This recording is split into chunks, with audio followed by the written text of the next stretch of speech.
We're now going to look at what are called worded problems.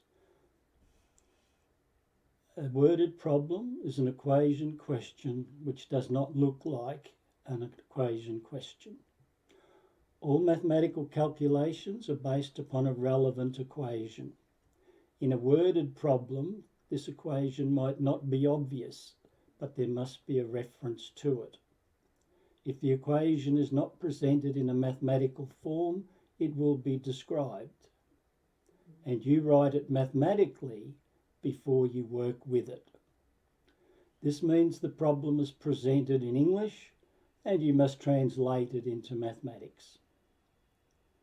It also means you have to know which symbol replaces a word or phrase in the English form.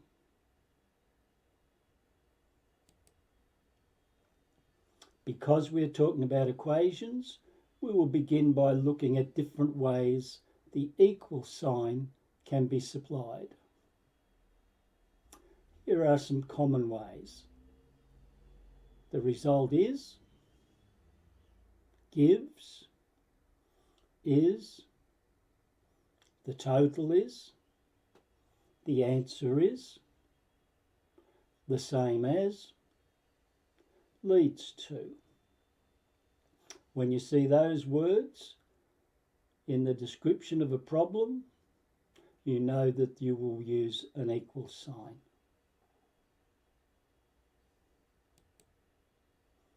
Worded problems are usually presented in a practical or realistic context. Therefore, we might be presented with a total word which is tied to a setting. For example, if Jenny is purchasing clothes for her children and pays $40, we can say that for this purchase, the total is 40, and we write equals 40.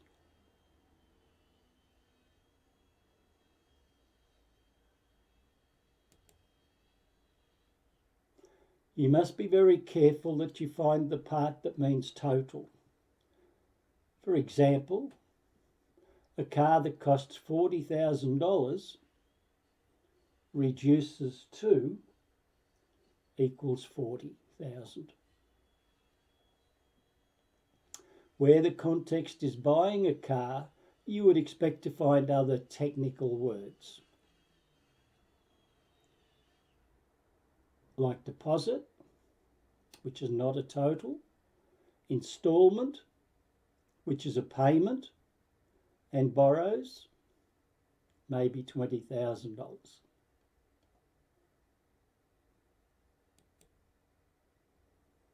Here is another example of what is meant by a worded problem. It has been written in a broken format so we can discuss its structure. The answer is 3. That's unimportant because we are interested in the analysis and processing of information.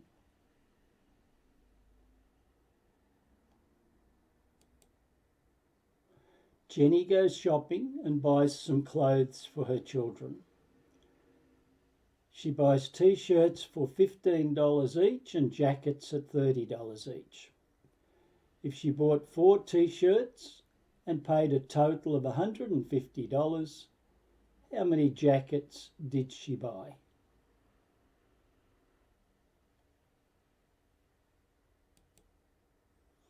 The first line provides a context for the problem. It's irrelevant in a mathematical sense. It simply allows the writer to introduce particular words, such as t-shirt. Can you remember what the first line was? The last line is important. It asks for a numerical value and thus sets the task. The fourth or second last line is the most important because it allows us to set up a numerical fact which the other information can be judged against. It puts the equal sign into our logic. and that allows us to apply standard mathematical processing to solve the problem.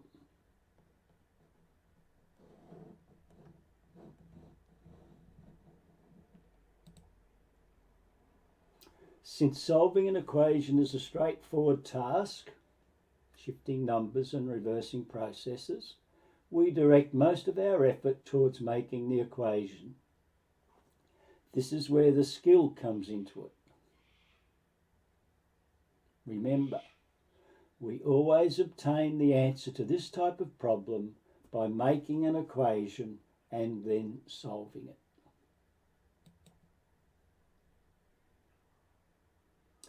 Follow these steps to make the equation for this problem. Firstly, read the problem, find what is wanted numerically. It's the number of jackets in this example. Choose a letter or symbol to represent it, such as, let J represent the number of jackets. The second thing we do is go back to the problem. Now find the numerical fact or equality.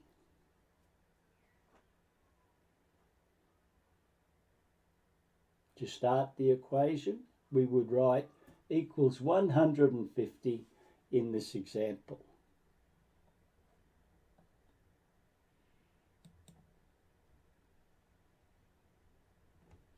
Thirdly, determine the units used for this aspect. Are they grams or dollars or hours, etc.? It is clearly $150. And note, this is a total cost. That is important.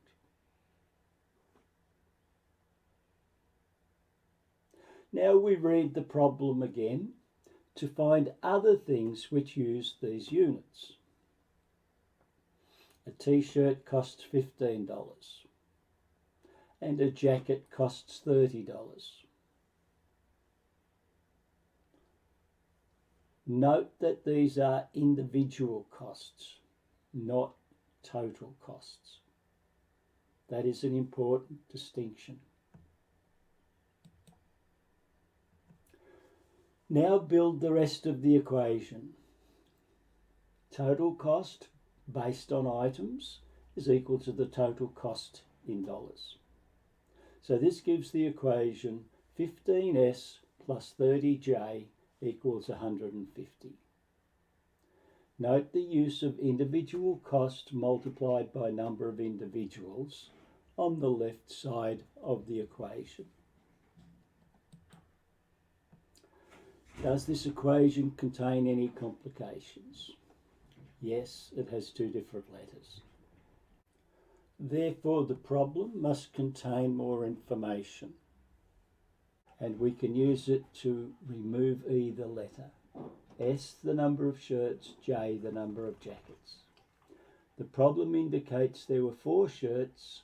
This leads to 15 times 4 plus 30j is 150. That equation only has one letter. It can be solved, but we need to tidy it up first. Obviously, we can start with the numerical processing here.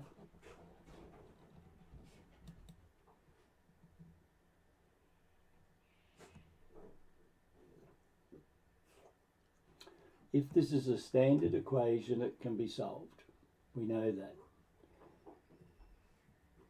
We use the standard approach of shifting and reversing. So here's the first thing to be shifted. So we take off 60 from this. Now we have to shift the 30. So we divide by 30. 90 divided by 30 is 3. The letter's by itself, so we have solved the problem. We've solved this problem by using logic, which organises what we know about a situation and processes it in such a way that the end result is a conclusion we seek.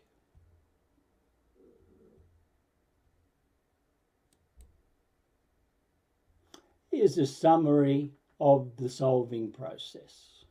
I'll make it a little bit larger so it's easier to see.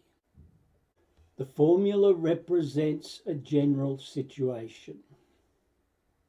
It shows how all relevant things are related.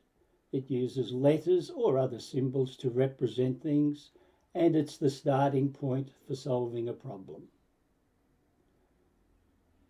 If we have facts, we can substitute known values into that formula. Substitute means replace. Once we've done that, we have an equation with less letters. In other words, less unknowns. If it only contains one letter, we're dealing with a specific case. And we can solve it by isolating that one letter. We do that by reversing the processing that the equation specifies. And once we have the letter by itself, we have answered the problem. So in general terms, the formula is what we understand about the situation. It's a complete description of what is happening. We are given numbers and we substitute them in order to make an equation with less letters. Our aim is to have an equation with only one letter. What we do with that equation is solve it.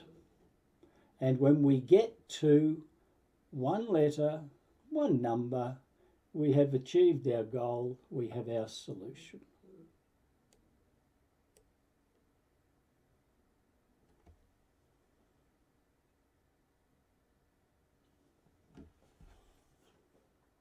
We'll go on from there next lesson. See you then.